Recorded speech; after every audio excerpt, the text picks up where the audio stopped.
नमस्ते, म हुँ काशवी खड्का। अब म फिस र माझीको कथा भन्न लागेको छु। सबैहरू राम्रोसँग सुन्नु होला है। एका देशमा एउटा पोखरी थियो। त्यहाँभित्र चाहिँ धेरै माछाहरू खेलिरहेको थियो। वाह वाह, कति रमाइलो, कति रमाइलो, आहा कति रमाइलो, आहा कति रमाइलो, आहा कति रमाइलो, आहा है कति रमाइलो है है कति रमाइलो है भन्दै कुरा गरिरहेको थिएन एकजना र एक दुईजनाले। अनि फेरि अनि त्यसपछि माझी आएछ, टुइँ टुइँ टुइँ टुइँ टुइँ टुइँ टुइँ टुइँ टुइँ टुइँ टुइँ टुइँ टुइँ गरेर टुइँ टुइँ टुइँ टुइँ। वाउ, कति धेरै माछाहरू रहेछ। अब म भोलि आएर यो माछाहरूलाई पकाउँछु भनेर टुइँ टुइँ टुइँ टुइँ घर फर्केछ।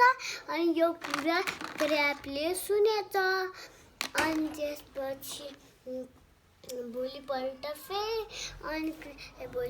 फेरि माझीले सबै सामानहरू ल्याएछ। अनि त्यसपछि अब म यिनीहरूलाई पकाउँछु भन्ने कुरा सबै थाहा भएछ। अनि त्यसपछि पकाउन लागेको बेला त्यसपछि क्र्याबले भन्छ नि त फिसलाई अगाडि नै हैन। अनि त्यसपछि माझी घर गएपछि क्र्याबले फिसलाई भन्छ, जाम हामी भागम भनेर हैन। त्यो छोड्दियो पहिला क्र्याबले भन। अनि त्यसपछि क्र्याबले चाहिँ अनि यो कुरा सुनेपछि यो फिसलाई भनेछ।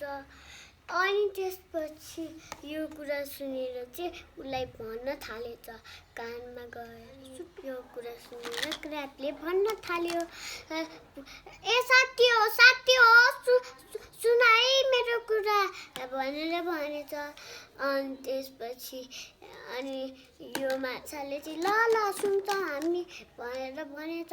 भोलि त माझी आउँछ, हामीलाई पकाउँछ, हामी भागेर अर्को पोखरीमा जाम भनेछ। अनि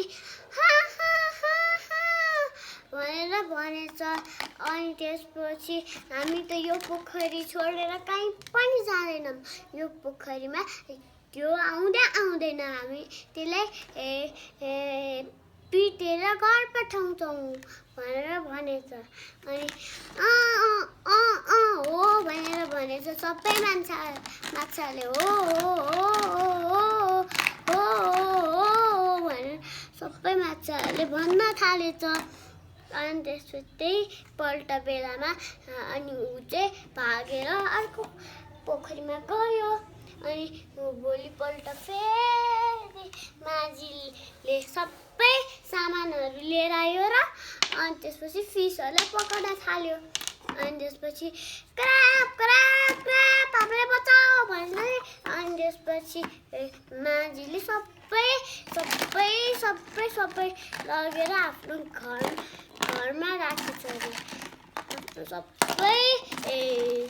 सबै फिसहरू लगेर घरमा राख्यो। अनि त्यसपछि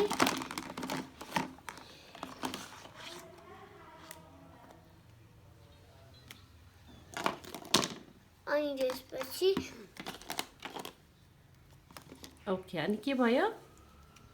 बाई बाई भनेर अनि माझीले सबै फिस लगेको देखेर क्र्याब दुखी भएछ रे। अनि मेरो साथीहरू भनेको नमान्दाखेरि के हुँदो रहेछ, सबैजनाले मर्नु पर्यो। त्यसैले ठुलो मानिसहरूले भनेको कुरा, मम्मी बाबाले म्यामहरूले भनेको कुरा हामीले मान्नुपर्छ। के हुँदैन ल, कथा सक्यो। अनि मान्छेहरूले अब यो 3टा मात्रै बाँकी भयो, 2-3टा मात्रै बाँकी भयो। अनि यो घर फर्केर यहाँ गएछ। अनि ऊ यहाँ बस्न थालेछ। अनि उसले देखेर सबै दुःखी हुन थाल्यो। उसले पानीमा गयो, जम्मा यति मात्रै फिस रहेछ भनेर खेल्न थाल्यो उनीहरूसँग।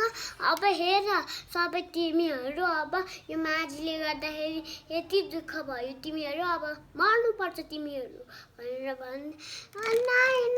साथी भन्दै अनि फेरि अनि माझीले चाहिँ सबै फिसहरू लगेर